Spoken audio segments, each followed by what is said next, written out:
So, welcome. This is basically an introduction to this course we are offering this particular semester, and this is on deep learning for visual computing. So, as you know that it does go down in the world with a buzz and coming down somewhere around in 2010 and then taking down the whole world by a sweeping floor. And today if you look into any of the major conferences or even your product scales which you look down in terms of your softwares on your phone, your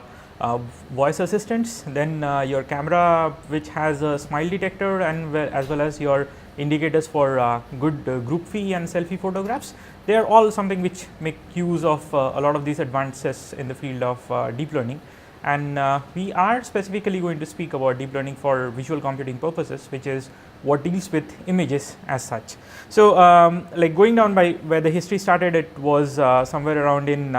early 1980s, and then typically in the time of 1988 when this was the first one which came out by Jan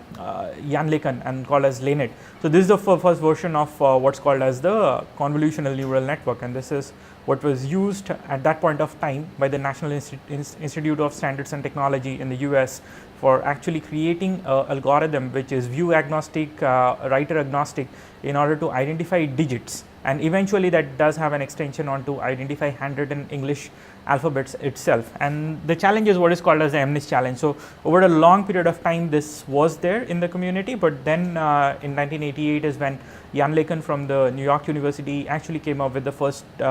stabilized solution on using neural networks with convolutional operators throughout in order to make a equivalent of an algorithm which is quite similar to how our visual cortex behaves when looking at images. So, we would be doing down a lot of these exercises as well throughout this course, but here going down through what it basically does is we are going to take down a very standard example as in here from PyTorch, which is a very stable library as of today for implementing your deep neural networks. So, and from a training perspective and learning perspective, it does come quite equipped with even data sets which are very standard across the community. So, you start by downloading your data set, you get down your network architecture defined, you define what is a forward function over there, and then you define your trainer module. And eventually what comes down is that like real interesting part when you start your trainer and then you see this interesting curve coming down on your as you keep on going down with epochs. And a lot of times if you were looking across papers or earlier presentations, you would have seen down these kind of plots saying that as you keep on looking with more and more data over a longer period of epochs, you would again be coming down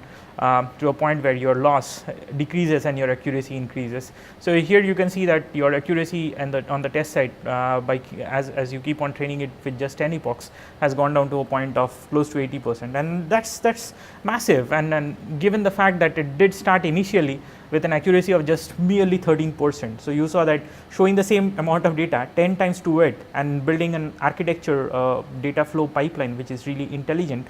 you could do it down within that, and these don't take much of an amount of time to run down. Most of these examples would be very typically running down on your own laptops as well. We would be covering down in fact making them computationally as better and as robust as possible, so that you can make use of your own available resources and not necessarily rely on high performance computing which will be there. So, throughout the course stay tuned. So, this is a 3 months course which we are offering down, and that would be spanning down 5 lectures every week for 30 minutes each. That will be a mix of lab tutorials based on these kind of coding sessions and intermixed with theoretical concepts and overlay over there. You would also be getting exposed to interesting assignment problems which will help you understand these problems in much deeper, and then as we would be going down through it, we will be looking into real challenges in the community today, and then how can you really make use of something which has already been developed and a knowledge existing in the existing space to bridge up to your problems. So, stay tuned, and we look forward to having all of you on this exciting journey for deep learning for visual computing.